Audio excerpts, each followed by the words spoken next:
सीख सूरत प्यारी मेरी मानो, सीख सूरत प्यारी। जब से तुम आई निज घर तज रहो सदा तुम दुखियारी।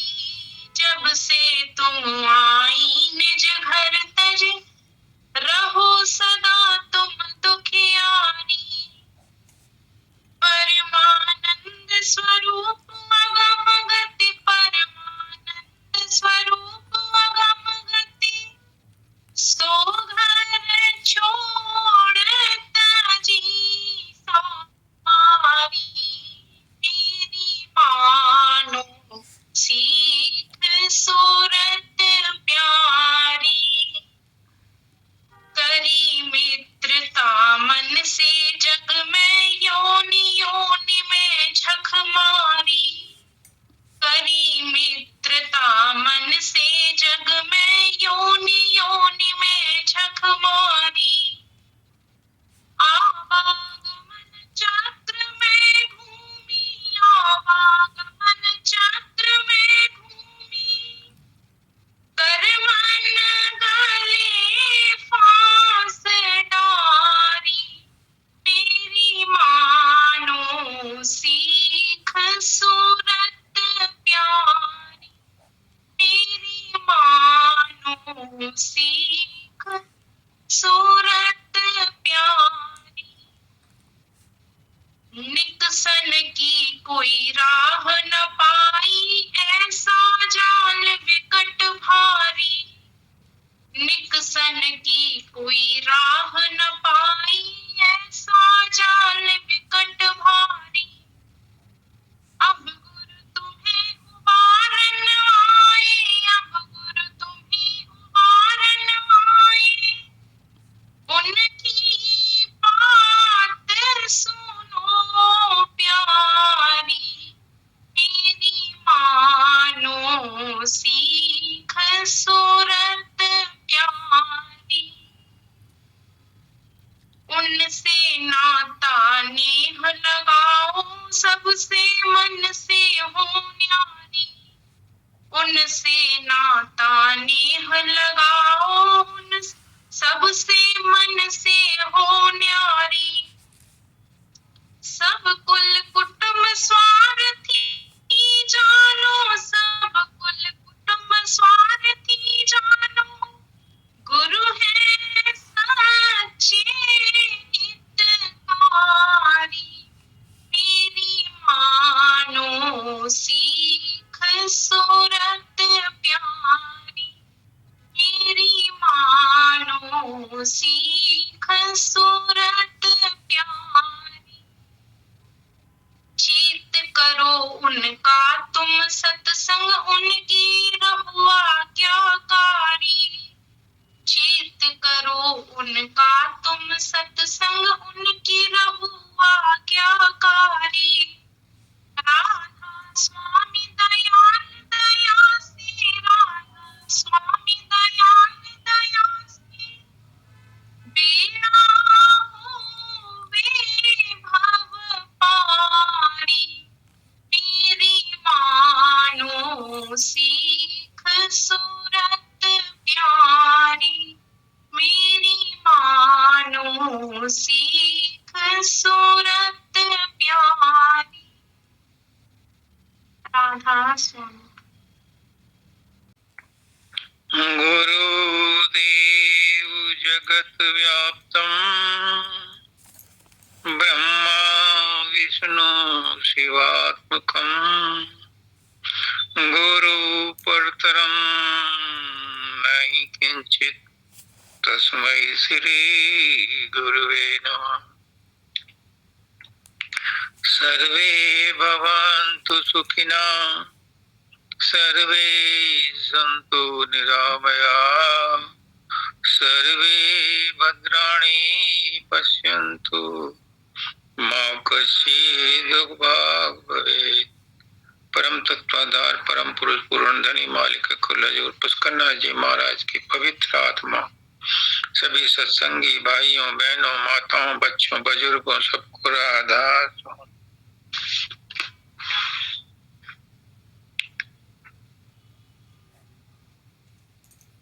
स्वामी जी महाराज कहते हैं कि सत्संग करत बहुत दिन बीते, अब तो छोड़ पुराने,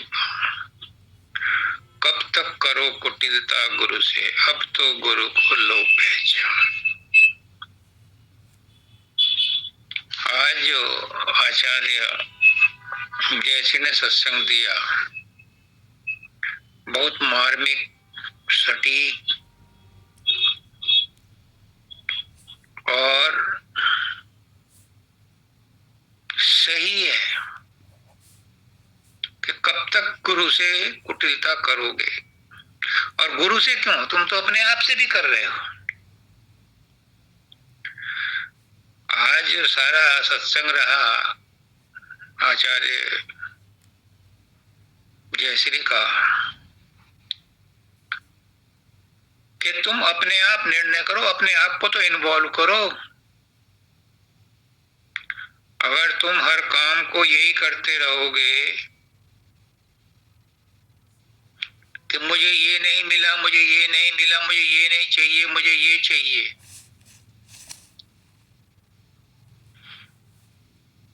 तो इसी में जिंदगी बर्बाद हो जाएगी। कब तक करो कुटिलता गुरु से, अब तो गुरु को लो पहचान। गुरु कहता है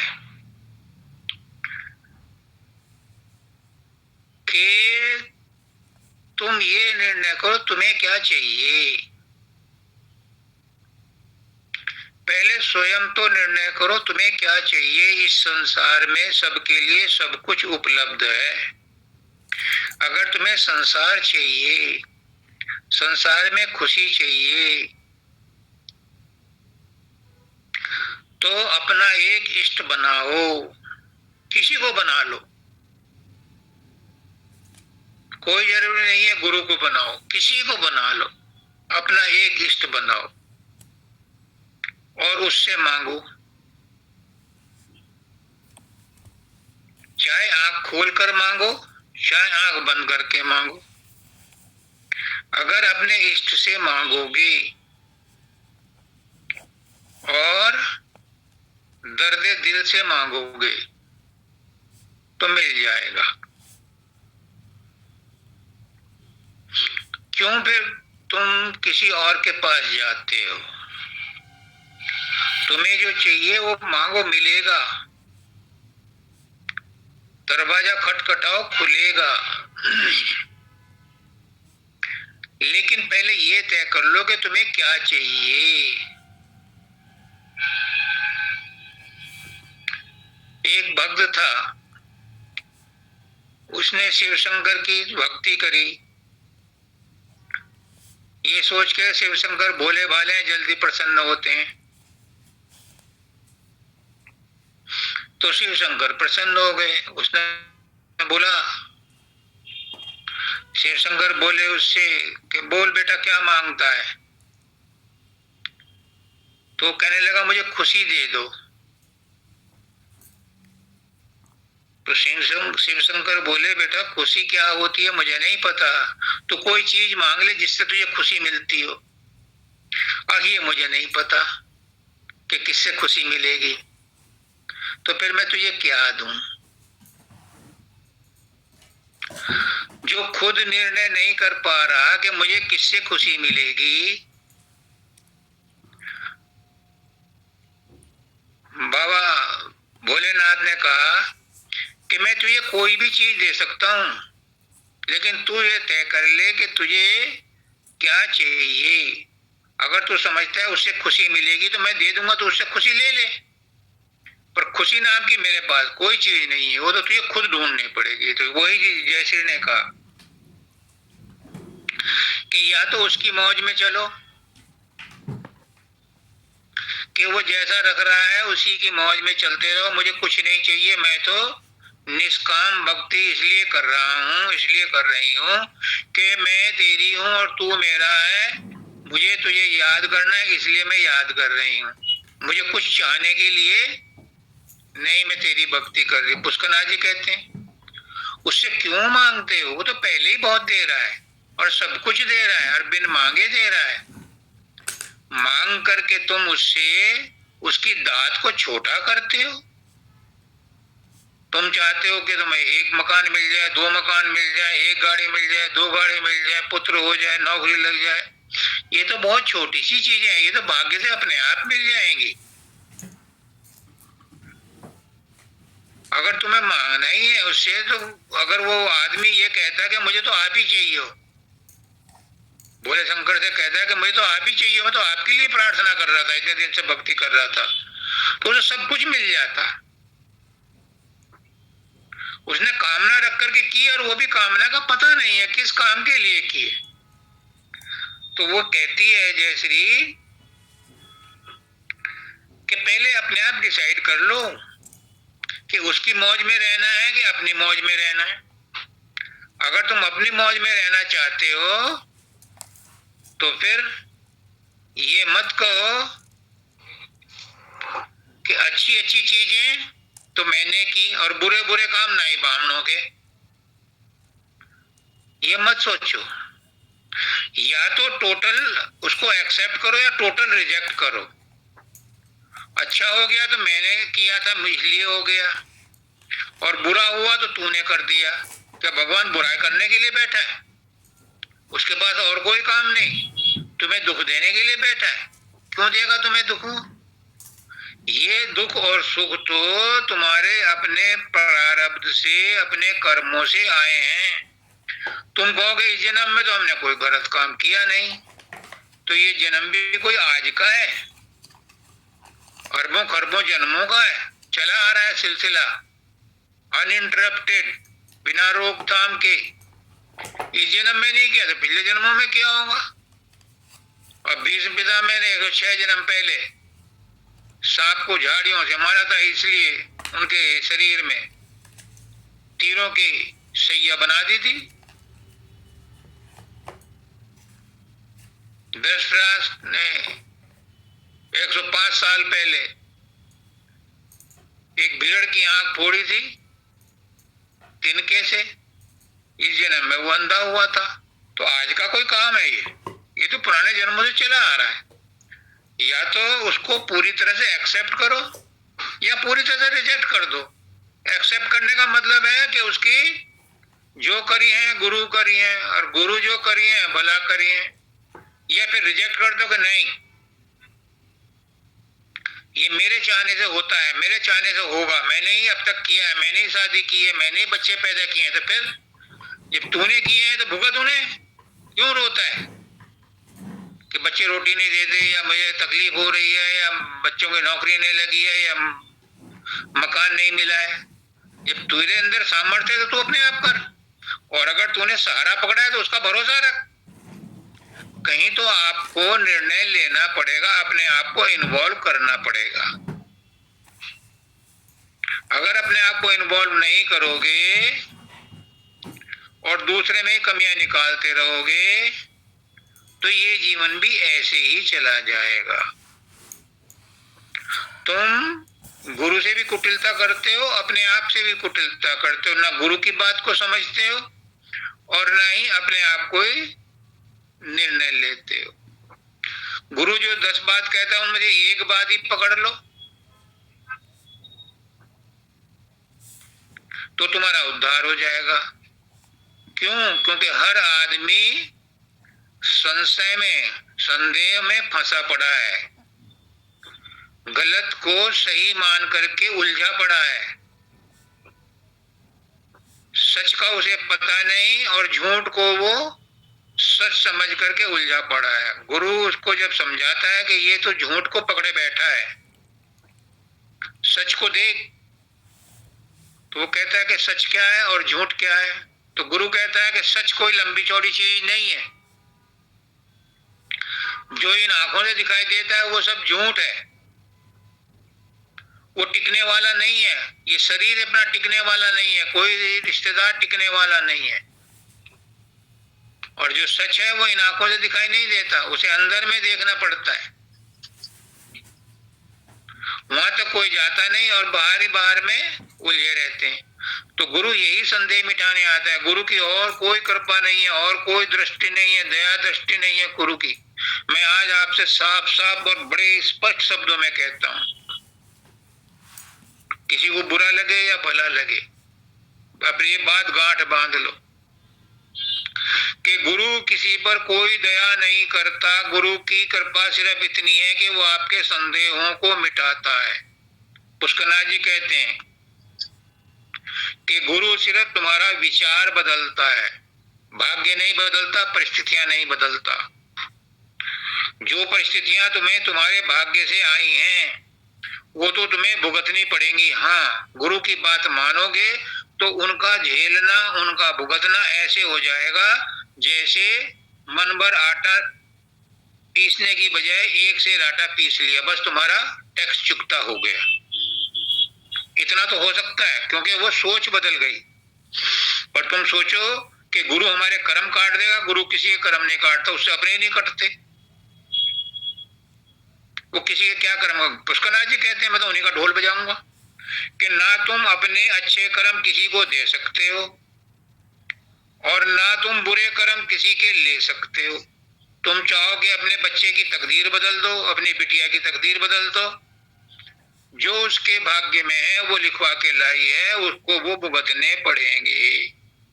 तुम्हारा फर्ज सिर्फ इतना है कि तुम उसके लिए शिव संकल्प रखो, उसके लिए सहानुभूति रखो, जो तुमसे बन सकता है उसकी मदद करो।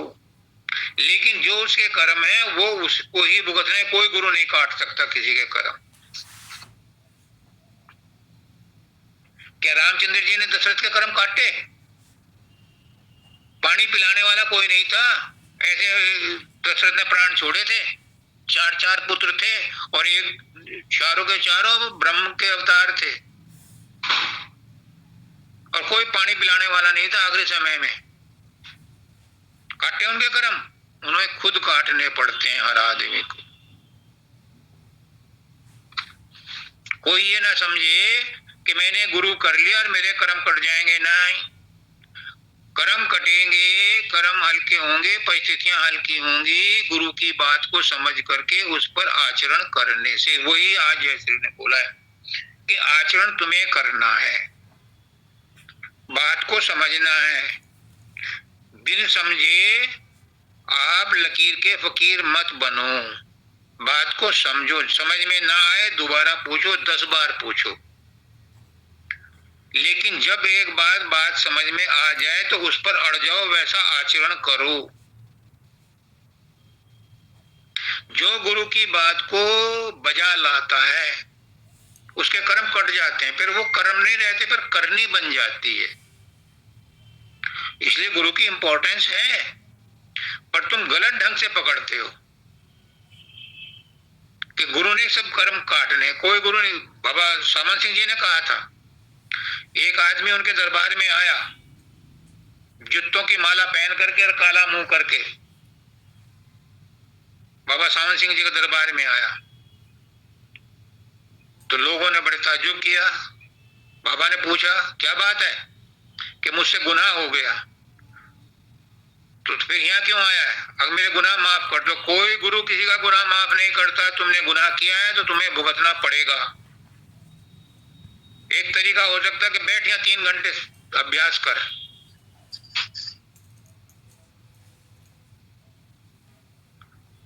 उससे क्या होता है? साधन अभ्यास इसलिए कराया जाता है कि मन में ये विश्वास पैदा हो जाए कि मेरा मन हल्का हो गया, मेरा मन शुद्ध हो गया। अपने मन को शुद्ध करने के लिए साधन अभ्यास कराया जाता है। गुरु का इसमें कोई इंटरेस्ट नहीं है। आपसे जो साधन अभ्यास करवाता है वो आपके मन को शुद्ध करने के लिए कराता है। अगर आपका मन शुद्ध होता है प्रेम से, श्रद्धा से, सेवा से, समर्पण से, क्या जरूरत है तुम्हें फिर साधन अभ्यास करने की? वो कर लो। प्रश्न ये है कि के मन को शुद्ध करो, मन में बुरे विचार मत आने दो। अगर सुमरन से हो सकता है तो ध्यान हो जाए, ठीक है, नहीं होता मत हो। और अगर ध्यान हो जाता है, सुमरन नहीं होता, भजन नहीं सुनाई पड़ता, कोई बात नहीं, उसकी मौज में रहो। या फिर अपने आप कर्ता बनते हो तो सारे कर्मों का जिम्मेदारी अपने ऊपर लोगे। यस, मैंने किया, मैं जिम्मेदार हूं, फिर किसी और को जिम्मेदार मत ठहराओ। ये बेसिक चीज है सत्संग में आकर के सीखने के लिए। कब तक ऐसे ही समय व्यतीत करोगे? समय न व्यतीत करो, ये समय मिला नहीं है गंवाने को, तुम आए हो इस जग में अपना और औरों का काम बनाने को।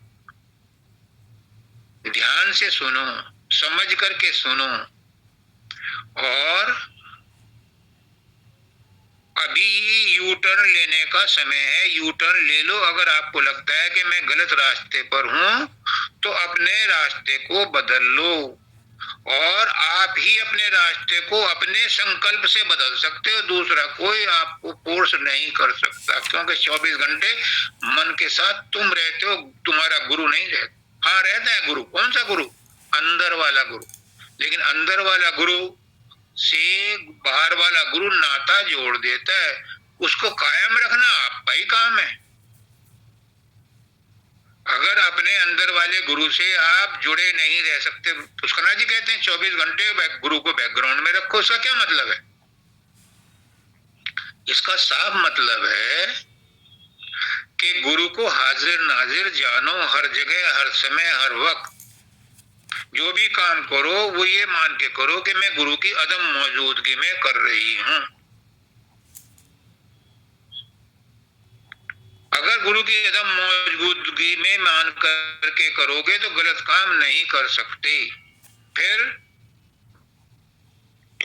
गुरु की अदम मौजूदगी अगर महसूस करोगे तो फिर गलत विचार नहीं आएंगे, आने नहीं देना। क्योंकि एक म्यान में दो तलवार नहीं रह सकती। आप और आपका आपा, या आप और आपका मन, आपके विचार दो नहीं रह सकते। एक को आपको हटाना पड़ेगा, तभी इस रास्ते पर आगे आपकी तरक्की हो सकती है। उसकी मौत से तो सभी आए हैं, उसी ने वासना की थी शुरू में कि मैं एक से अनेक हो जाऊं। और जब हम आ गए, बार बार क्यों आ रहे हैं? क्योंकि हमारी अपनी वासना बढ़ गई। हमें ये चाहिए, ये चाहिए, ये चाहिए। लाखों जन्मों की जाने कितनी इच्छाएं लाइन में लगी पड़ी हैं, उनको पूरी करने के लिए प्रकृति नए नए शरीर आपको देती रहती है। जिस शरीर में जो इच्छा पूरी होनी होती है वो चीज उसको देती है, वैसे शरीर दे देती है। कभी छिपकली का, कभी सांप का, कभी कुत्ते का, कभी मनुष्य का, कभी औरत का, कभी मर्द का, इस तरह से देता रहता है।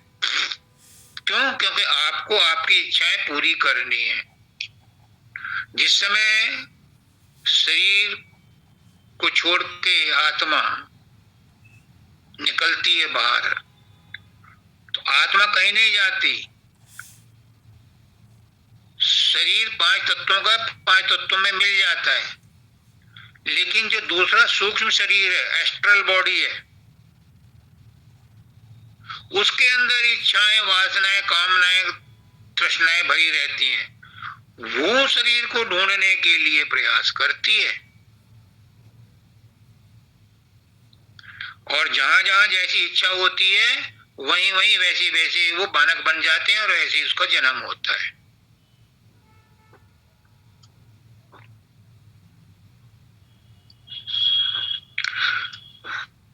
इस जन्म में भी सब कुछ तुम्हारे हाथ में नहीं है, कुछ है, लिमिटेड फ्रीडम है। क्या? कि जो तुम कर्म भोग रहे हो उसे अगर आप खुशी खुशी भोग लो, उसका मालिक का शुक्रिया अदा करते हुए भोग लो, अगला कर्म नहीं बनेगा, आगे के लिए छुट्टी हो जाएगी। और अगर आपने झींकते हुए, किसी को बुरा कहते हुए, किसी को दोष दे करके उन कर्मों को भुगता है तो नए कर्म और बन जाएंगे। पुष्करनाथ जी कहते हैं कि पुराने कर्म तो भुगतना तुम्हारा फर्ज है, इसी के लिए तो ये बॉडी मिली है, शरीर मिला है, लेकिन ये तो कर्मों का एक छोटा सा पार्ट है। संचित कर्म तो और भी ज्यादा बड़े हैं। क्रियमाण कर्म तो गुरु के सत्संग में आकर के कट जाते हैं। संचित कर्म कटते हैं या तो स्वप्न में या कटते हैं साधन अभ्यास के समय में। लेकिन वो कहते हैं पुष्करनाथ जी क्या कि ऐसी स्क्रिप्ट लिखो, ऐसी कहानी लिखो इस जन्म में, अंत समय में तुम्हें पछताना ना पड़े।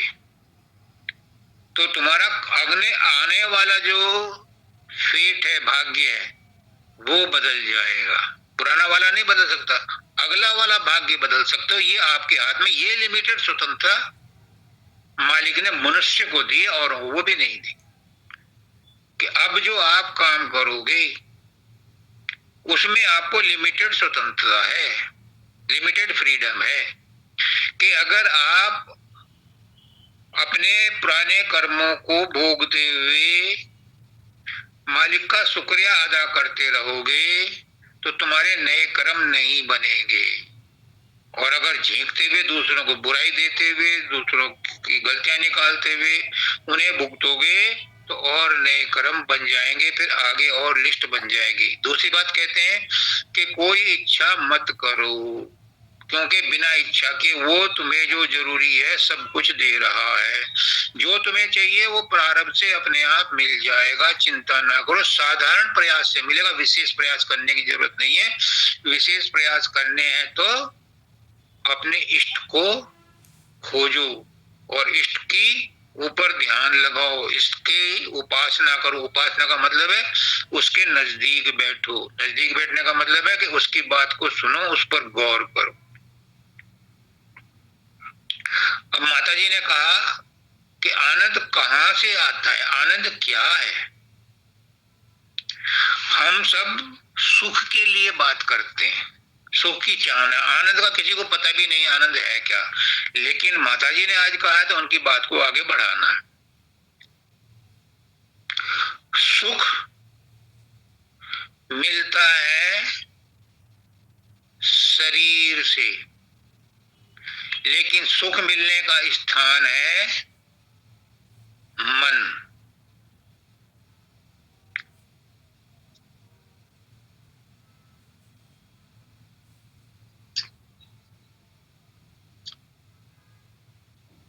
और महसूस करती है आत्मा। आनंद का कहाँ है स्थान?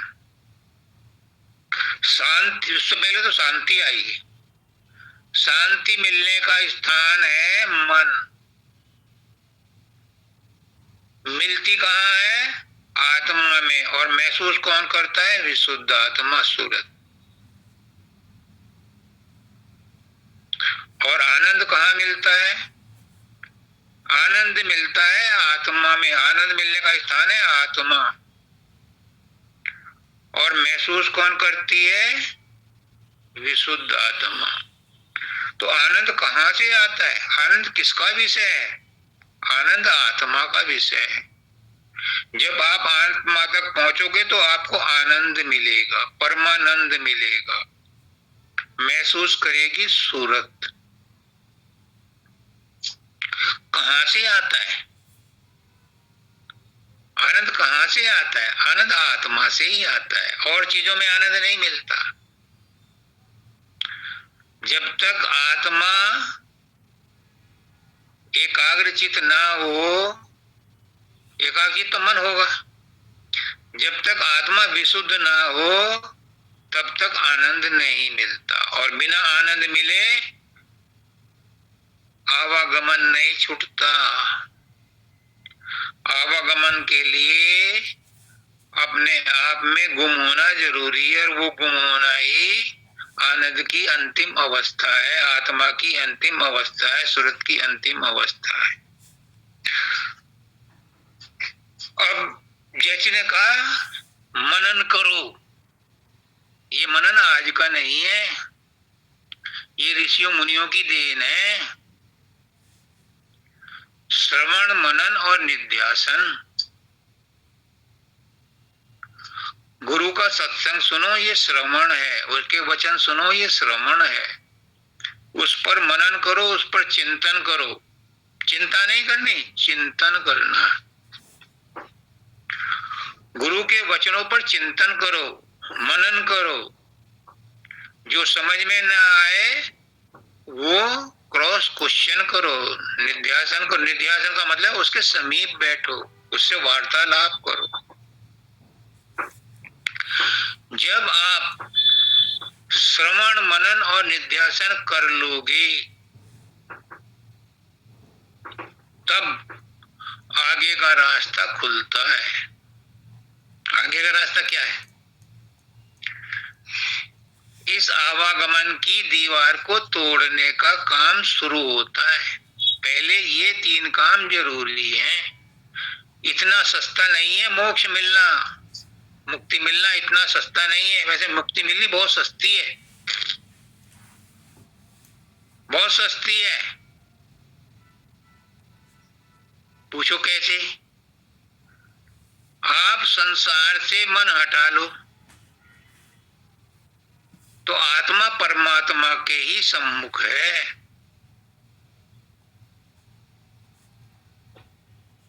क्योंकि आत्मा और परमात्मा एक ही हैं। इसे उपनिषद की भाषा में बताऊं, कौन समझेगा? चलो बता देता हूं।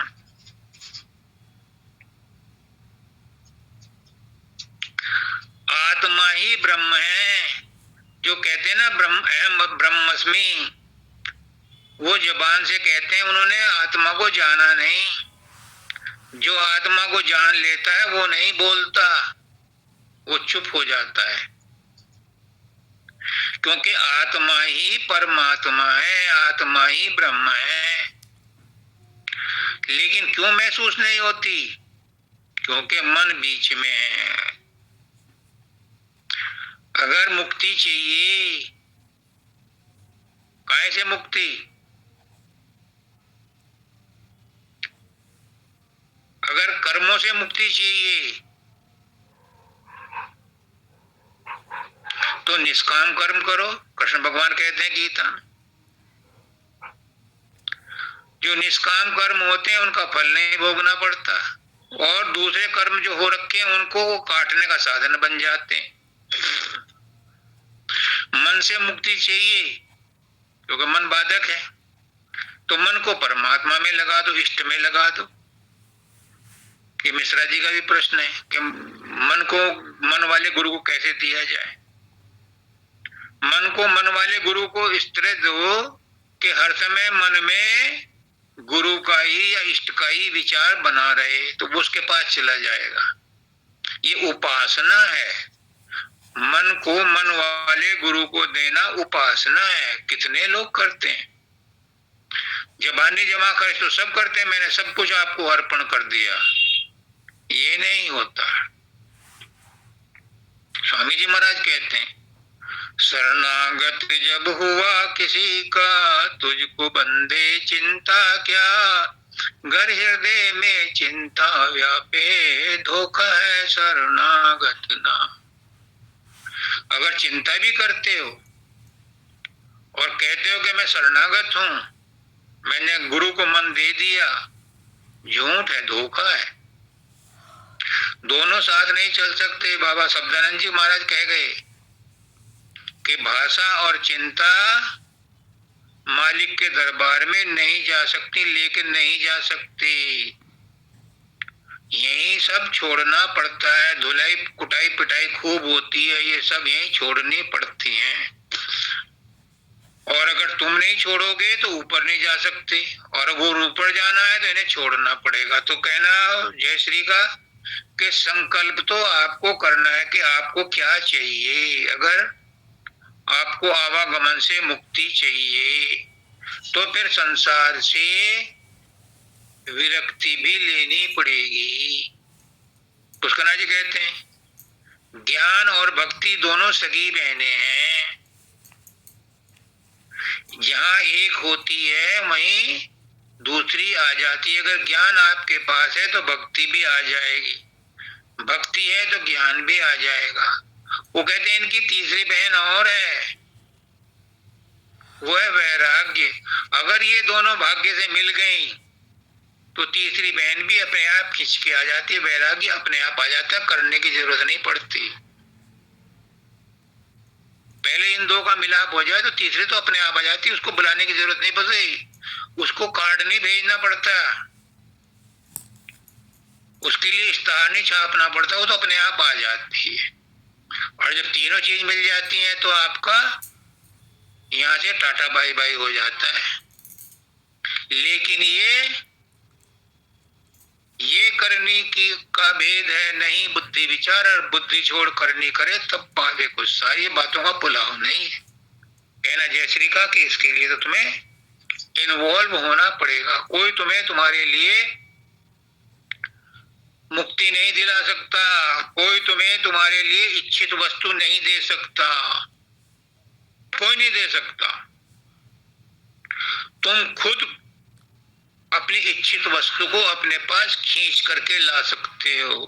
बाबा फकीर कहते हैं अरे बाबलो नाम दिया नहीं जाता, नाम लिया जाता है, छीना जाता है। जो चीज तुम्हें चाहिए गुरु से छीनो। वो कहते हैं कि मेरे प्रसाद से 200 औरतों को जिनकी माहवारी भी नहीं होती थी उनको बच्चे हुए, लेकिन मैंने 13 बार 14 बार अपनी लड़की को दिया, उसके नहीं हुआ। क्यों? सत्संगी वो परमात्मा मान करके प्रसाद खाते थे, लड़की बाप मान के प्रसाद खाती थी, तो उससे नहीं हुआ। इसलिए लेने वाला ले लेता है, देने वाला कुछ नहीं दे।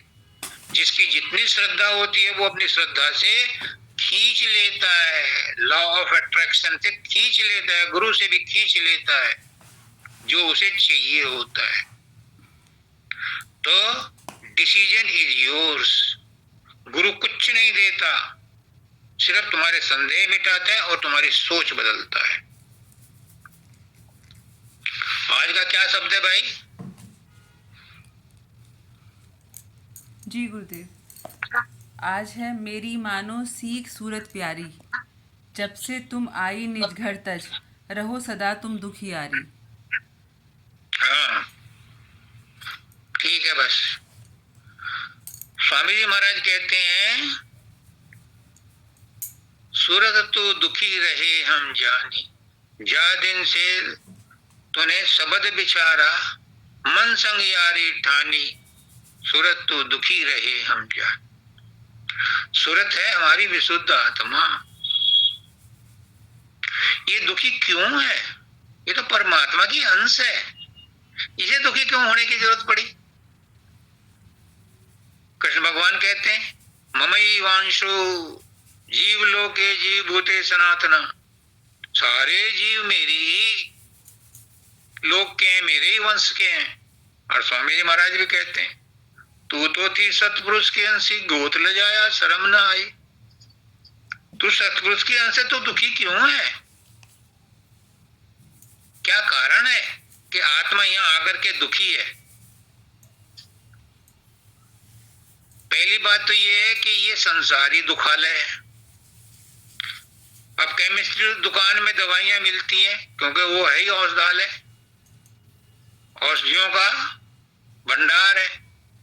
अस्पताल में मरीज ही मिलेंगे, जेल में कैदी मिलेंगे, छावनी में सिपाही मिलेंगे। तो जहां जो भंडार है वो वहीं उसी टाइप की चीजें रहेंगी। घोड़साल में घोड़े मिलेंगे, हाथी खाने में हाथी मिलेंगे, अब तो हाथी रहेंगे नहीं। गौशाला में गौ मिलेंगी। तो ऐसे ही इस संसार को दुखालय बनाया है ताकि इसमें दुखी दुख मिले। एक तो इसलिए दुखी है, और दूसरा कारण जो मेन है वो क्या है? ये तो भौतिक कारण है, इसका आत्मिक कारण क्या है? मानसिक कारण भी पूछ लो, क्योंकि ये मन के साथ लगी हुई है इसलिए मानसिक कारण है।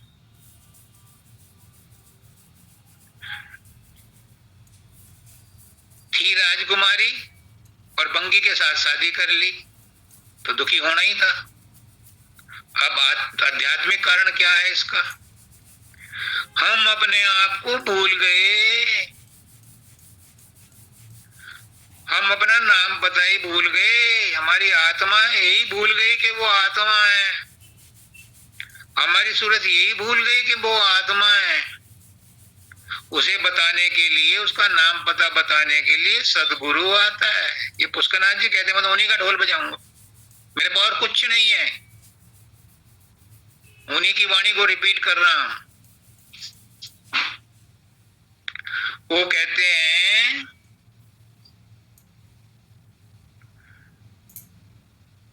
कि संसार में आकर के विशुद्ध आत्मा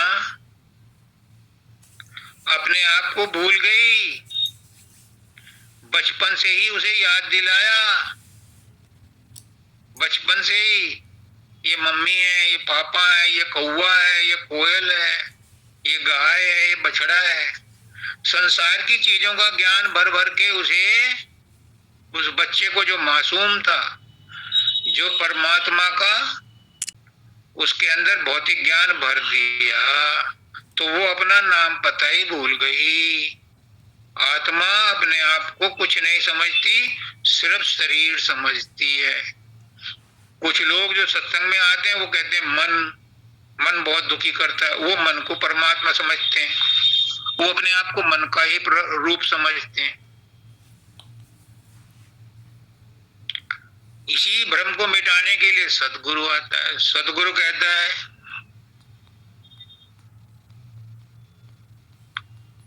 कि तुम इस देश के रहने वाले नहीं हो, ये तो किराए का मकान है। अभी जैसे ने भी बोला कि किराए का मकान है, खाली करना पड़ेगा, और जैसा मिला है वैसे में ही गुजारा करना पड़ेगा।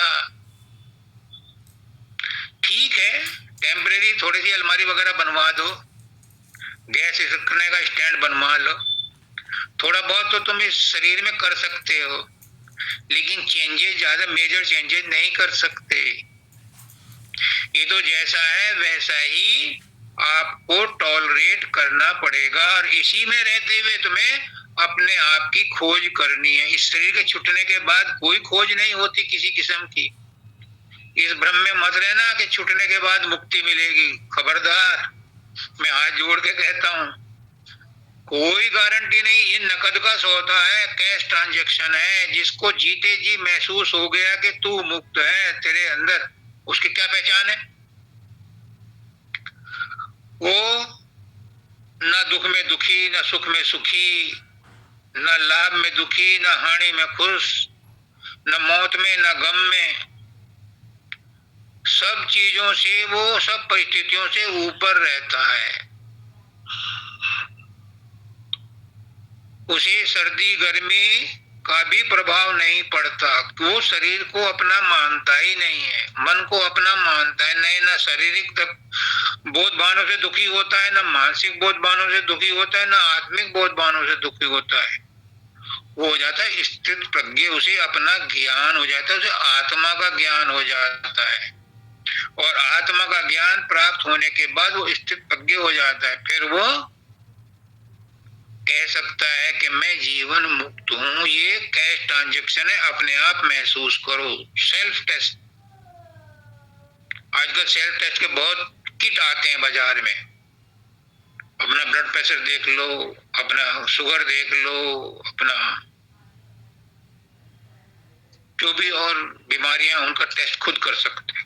ये है आपका टेस्ट कि आप कितने अपने आप में शारीरिक, मानसिक और आत्मिक बोध भावों से फ्री हैं। अगर आप फ्री हैं तो समझ लो कि आपको जीते जी मुक्त हो गए। या राजा वो क्या नाम याज्ञवल्क्य जी ने जनक को कहा कि मैंने तुझे मुक्त कर दिया, तू ब्रह्म के देश में पहुंच गया। या गुरु तुम्हें कोई कह दे कि तुम मुक्त हो, तुम्हारा ये आखिरी जन्म है, तो मान लेना उसकी बात को, उस पर डाउट मत करना, क्योंकि आपने लाख प्रयास करके भी तुम उस अवस्था में नहीं पहुंच सकते जो गुरु ने मौज में आकर के कह दिया, जो आपको बोल दिया। उस पर अड़ जाना, उस पर विश्वास करना, वैसा बनने की कोशिश करना, तो तुम मुक्त हो जाओगे। या फिर जो गुरु ने साधन अभ्यास का तरीका बताया उसके हिसाब से चलो। सैकड़ों तरीके हैं, जो आपको सूट करे उस पर चलो, लेकिन चलने से पहले टटोल लेना। और जब तुम्हारे बात मन में समझ में आ जाए, समझो। और जो समझ करके भी नहीं समझता, वो मेरी समझ में ना समझ है। तो अपनी बात को पहले समझ लो, तोल लो, और एक बार उसको निर्णय कर लिया तो उस पर चलो, अटल रहो। फिर दुनिया में कोई भी कुछ कहे उस पर डिगना नहीं। बहुत से ऐसे होते हैं, बहुत कम ऐसे होते हैं, बहुत से नहीं होते, बहुत कम ऐसे होते हैं जो तर्क के आधार पर कन्विंस हो जाते हैं और किसी बात को मान लेते हैं, फिर वो उससे नहीं डिगते। वरना ऐसे होते हैं कि परिस्थितियों के हिसाब से उनके पाले बदलते रहते हैं, और एक टाइम ऐसा भी आता है कि गुरु पर भी अविश्वास कर बैठते हैं। तो ये आपकी चाहने के ऊपर डिपेंड करता है कि कितनी गहराई से आप अपना हित चाहते हो। चाहने के ऊपर एक बात और बता दूं, कई बार पहले भी बताई है कि संसार की चीजें तो कर्म करने से मिलती हैं, परंतु परमात्मा या जीवन मुक्ति चाहने से मिल जाती है। परंतु चाहने की शर्त है कि एक चाह के बाद दूसरी चाह नहीं आनी चाहिए। एक म्यान में दो तलवार नहीं रह सकती। एक ही चाह रखो कि मुझे मुक्ति चाहिए, मुझे मुक्ति चाहिए। 24 घंटे गुरु को बैकग्राउंड में रखो और यही निर्णय रखो, अपना यही संकल्प रखो कि मुझे मुक्ति चाहिए, मुझे इस संसार में दोबारा नहीं आना, दोबारा नहीं। कहने के मुंह से कहने की जरूरत नहीं है, संकल्प को अपने बार बार रिपीट कर।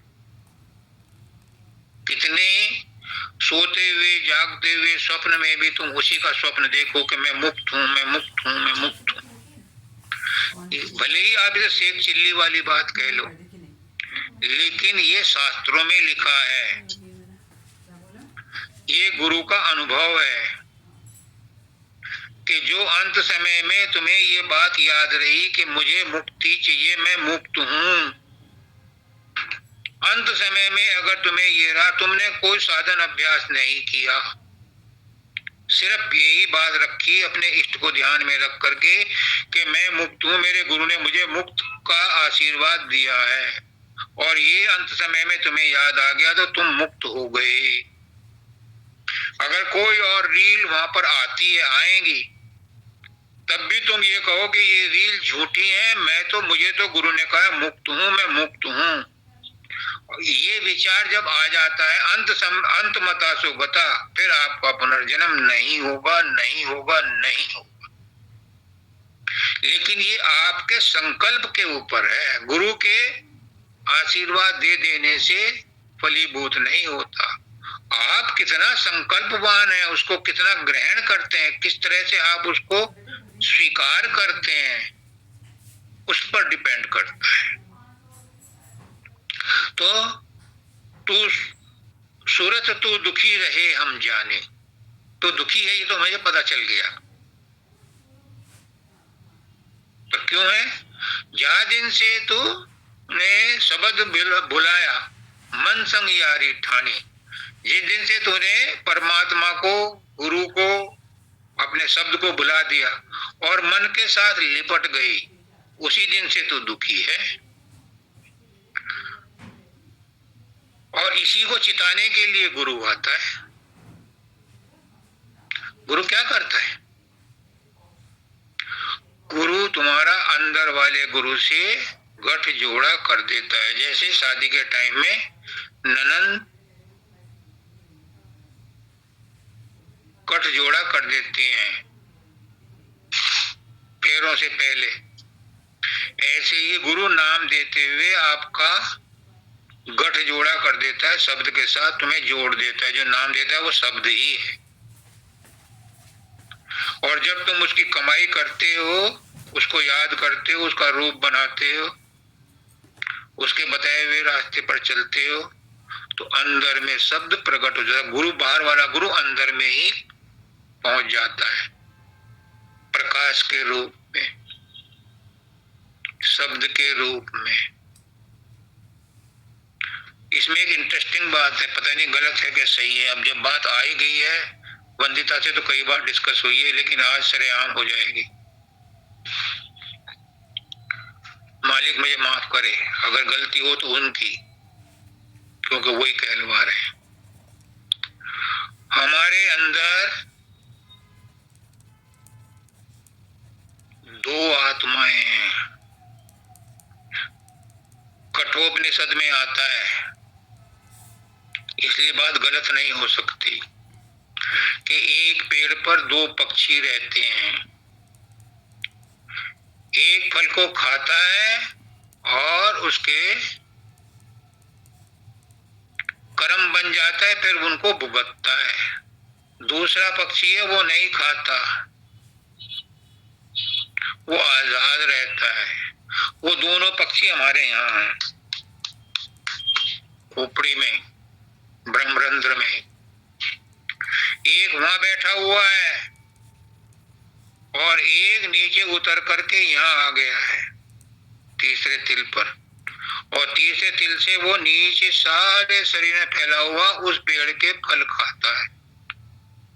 और फल खाता है तो उनके कर्म बन जाते हैं और भुगतने के लिए 84 लाख योनियों में चक्कर काटता रहता है।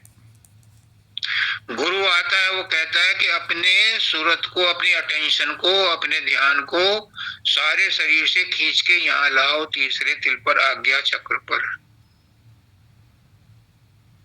बहुत साधन है इसके, कोई एक साधन नहीं, चाहे जिससे ले आओ, लेकिन आगे का मार्ग गुरु के मार्गदर्शन में तय होता है। वो कहते हैं यहाँ से ऊपर चढ़ने के लिए आपको सुमरन के साथ गुरु का रूप भी बनाना पड़ेगा, तो आसानी से आगे का रास्ता तय होगा। जब यहाँ पर पहुंचेंगे, सहस्त्रदल कमल में, फिर त्रिकुटी में पहुंचेंगे, तो वहां पर भी ऊपर वाला शब्द आकर के अनहद धुन के रूप में बज रहा है। जो ऊपर की आत्मा है, जो ऊपर की सूरत है, वो शब्द है, और जो नीचे की सूरत है वो भी शब्द है, और शब्द के रूप में ही पूरे शरीर में फैली हुई है। उसी शब्द को इकट्ठा करके यहाँ लाते हैं, उसी शब्द को सहारे ऊपर को चढ़ते हैं। जब ये त्रिकुटी में पहुंच जाती है तो इस पर कंट्रोल हो जाता है, कमांड हो जाता है, ये उस धुन को सुनने लगती है, ऊपर वाली धुन को, यानी उस दूसरे पक्षी की आवाज को सुनने लगती है। और जब वहां से निकलती है तो सुनने में पहुंचती है, सुनने में और इसकी धुलाई होती है और सफाई होती है। वहां पर ये कहते हैं आत्म पद में पहुंच जाती है, मानसरोवर में नहाती है। वहीं से एक सकरा रास्ता है, 10वां द्वार, उसमें आकर के वो महाशून्य में प्रवेश करती है। महाशून्य में वो इतनी चकाचौंध हो जाती है कि बेहोश गफलत में रहती है। वहां सदगुरु की फिर मदद चाहिए। सदगुरु वहां से निकाल करके उसे भंवर गुफा में लाता है और तब सतपद में पहुंचाता है। सतपद में पहुंचने के बाद वो ये वाला सूरत इस सूरत से, इस शब्द से मिल जाता है, तो ये दोनों एक हो जाती हैं एक ही, लेकिन दो रूपों में है। जो बाहर का गुरु है वही अंदर में भी बन जाता है। बाहर में अंदर में सब एक है। जो बाहर है वो भी ब्रह्म है, अंदर है वो भी ब्रह्म है। ये सब कहने के लिए शुरुआत में प्रारंभिक अवस्था में दो बताए जाते हैं, लेकिन हमारी आत्मा ही बाहर में फैली हुई है। ये संसार हमारा अपना ही विचारों का संसार है। ये संसार जो बाहर का, ये तो परमात्मा ने बनाया है मनुष्य के लिए, लेकिन अंदर का संसार हर मनुष्य ने अपने लिए बनाया है। अगर हम अपने संसार से निमट लें, अपने संसार को समझ लें, तो बाहर का संसार भी समझ में आ जाएगा। अगर हमें आत्मा का ज्ञान हो गया तो आत्मज्ञान, self realisation is God realisation. आत्मा का ज्ञान ही परमात्मा का साक्षात्कार है। फिर हमें संसार में सब कुछ ढूंढने की जरूरत नहीं, क्योंकि संसार में जो मिलता है वो अंदर आत्मा में ही मिलता है। आत्मा से ही निकल करके बाहर आया है। बाहर का संसार हमारी आत्मा का ही फैलाव है। हमारा मन ही बीच में वो दीवार है जो हमें आत्मा और परमात्मा को एक होने से रोक रहा है। ये मन ही ब्रह्मांडी मन का अंश है, बड़ा पावरफुल है। ये ब्रह्म ही है। इससे ना दोस्ती अच्छी ना दुश्मनी अच्छी। इसको भी झुक करके नमस्कार करो, क्योंकि जब तक ये तुम्हें मदद नहीं करेगा, सूरत को मदद नहीं करेगा, तब तक सूरत अकेली ऊपर नहीं चढ़ सकती। सूरत और मन दोनों मिल करके जब शब्द में लगते हैं, सुमरन ध्यान में लगते हैं, सूरत और मन दोनों, रिपीट कर रहा हूं, सूरत और मन जब दोनों सुमरन ध्यान में लगते हैं, तभी यहाँ तीसरे तिल पर एकाग्रता प्राप्त होती है। फिर मन निर्मल होने लगता है, स्थिर होने लगता है, एकाग्रता आने लगती है, मन में शांति आने लगती है, और मन की शांति ही परमात्मा का साक्षात्कार है। मन ही परमात्मा से मिलने में हमें मदद करता है, लेकिन सुमन अमन मदद करता है, और कुमन हमें संसार में घसीट कर लाता है बार बार। याद रखना, इतनी जल्दी इस मन को सुमन नहीं कर पाओगे। इसकी वृत्तियों को समेटने के लिए, इस पर काबू पाने के लिए छोटी छोटी बातें, छोटी छोटी बातों पर आपको अपना आचरण सुधारना है। आज दाल में मिर्च ज्यादा है, आज नमक कम है, उसने मुझे ये कह दिया, आज ये सब्जी क्यों बनाई।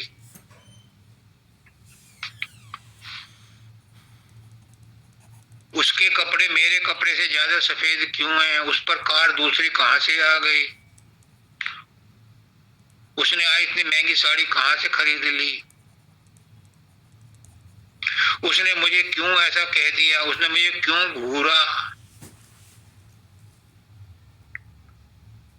उसने मेरी इज्जत क्यों नहीं की, उसने मुझे नमस्ते क्यों नहीं की, उसने ऐसा क्यों कह दिया। ये छोटी छोटी बातें हैं। सब्जी वाले ने आज पैसे कम नहीं किए मेरे कहने से, आज उसने 2 मिर्च फालतू नहीं दी।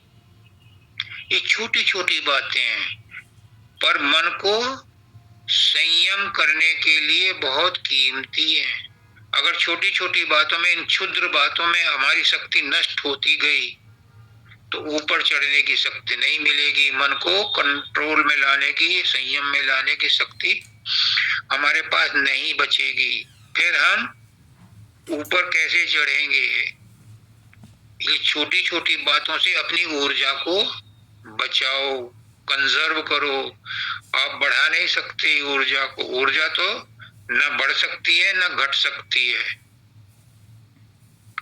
साइंस कहता है energy can not be produce, can not be destroyed. Even जो संसार की चीजें हैं, मेटीरियल है, पदार्थ है, वो भी घटने नहीं हो सकता। सिर्फ बाहर वाले का तो फॉर्म चेंज होती है, लेकिन ऊर्जा की फॉर्म भी चेंज नहीं होती। ऊर्जा तो एज इट इज है। हाँ, वेस्ट हो जाती है, उसमें फ्लो में कमी आ जाती है, करंट में कमी आ जाती है।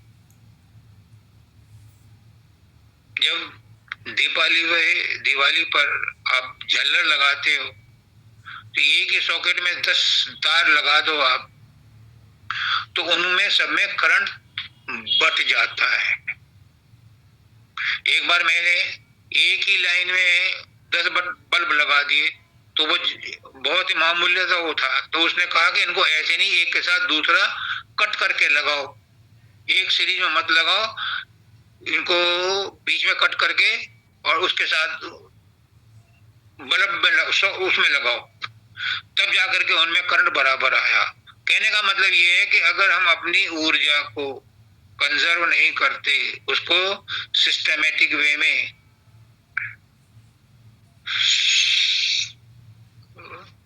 संचय नहीं करते, तो वो ऊर्जा दूसरी चीजों में बह जाएगी। फिर हमारे पास ऊपर चढ़ने के लिए शक्ति नहीं बचेगी। एक नल से अगर नीचे ही तुमने 10 और पाइप लगा करके पानी बहा दिया, तो वो सेकंड मंजिल पर नहीं पहुंचेगा, पानी का प्रेशर कम हो जाएगा। इसी तरह से हमारी ऊर्जा भी ऊपर चढ़ने में नाकामयाब रहती है। तभी वो कहते हैं कि हमारी सूरत ऊपर क्यों नहीं चढ़ती, क्योंकि वो नीचे के झंझटों में फैली हुई है, बिखरी हुई है। इसीलिए गुरु कहता है कि उसे खींच करके लाओ, सुमरन से लाओ, एकाग्रता प्राप्त करो, तीसरे तिल पर जमाओ, फिर उसको धीरे धीरे धीरे धीरे ऊपर ले जाओ। अगर ऊपर नहीं गई तो फिर तुम्हारा प्रयास, ये जीवन का जो गोल्डन अपॉर्चुनिटी थी, ये बेकार चली गई। तो अभी समय कम है, जो हो गया वो बीत गया, वो बीत जाने दो, उस पर अफसोस करने की जरूरत नहीं है। लेकिन जो समय मिला है, यहीं से रिकवरी शुरू हो सकती है। Decision is yours. अगर आप चाहते हो तो संकल्प करो, यहीं से आपको आत्मज्ञान का रास्ता खुल सकता है, मिल सकता है। अभी देर नहीं हुई है, लेकिन एक टाइम ऐसा आएगा कि वहां यू टर्न लेने का मौका नहीं मिलेगा। फिर आप कितनी कोशिश करते रहना। सिकंदर ने कहा कि मेरा आधा राज ले लो और मुझे मेरी माँ से मिलवा दो। उसने कहा कि वो तो 8 घंटे लगेंगे जाने में, आपके पास तो 1 घंटा भी नहीं है, मेरा पूरा राज ले लो तो भी नहीं मिलेगी। वहाँ यू टर्न लेने का मौका ही नहीं है। जब आकर के यमदूत खड़े हो जाते हैं, फिर वो कोई कहे कि जी ठहर जाओ, मैं जरा लड़के को ये चाबी दे दूं, ये बता दूं, वहाँ इतना जुबान नहीं खुलती। फिर टुकर टुकर देखते रहते हैं, आंखों से आंसू बहते हैं, जुबान नहीं खुलती, गले में कप अड़ जाता है। यू टर्न लेने का मौका नहीं है। जो करना है अभी कर लो, जो दान देना है अभी कर लो, जो अच्छे कर्म करने अभी कर लो, सुमरन ध्यान करना है अभी कर लो। और हर समय अपने अंदर मस्तिष्क में ये रिपीट करो कि गुरु ने आशीर्वाद दिया है, मेरा अंतिम जन्म है, मुझे मोक्ष मिलना है, तो मुझे मोक्ष मिलना है। उसको क्रियान्वित आपने करना है। गुरु ने तो एक दफा आशीर्वाद दे दिया, उन्होंने दे दिया, उसकी मौज चाहे जो कर दे, लेकिन वो फलित तभी होता है जब आप उसको अपना अधिकार समझ के उसको इम्प्लीमेंट करते। कुछ तो तुम भी करो। गुरु तो कर रहा है सामान्य रूप से, सबका भला कर रहा है, लेकिन विशेष रूप से उसी को मिलता है जो विशेष प्रयास करता है। जो तुम्हें संसार की चीजें चाहिए वो तो सामान्य प्रयास से भी मिल जाएंगी। विशेष प्रयास करना है तो परमात्मा की प्राप्ति का प्रयास करो, और वो इसी जन्म में हो सकता है, अभी हो सकता है। कल के ऊपर भरोसा मत रखना। कल को मन पता नहीं क्या उपद्रव डाल दे। इसलिए जो समय मिला है उसी का इस्तेमाल करो। ये समय नहीं मिला है गंवाने को। तुम आए हो इस जग में अपना और औरों का काम बनाने को। यही मेरा आज सबसे निवेदन है कि इस मनुष्य जन्म का फायदा उठा लो। सबको राधा स्वामी। राधा स्वामी गुरु जी। राधा स्वामी। आरती।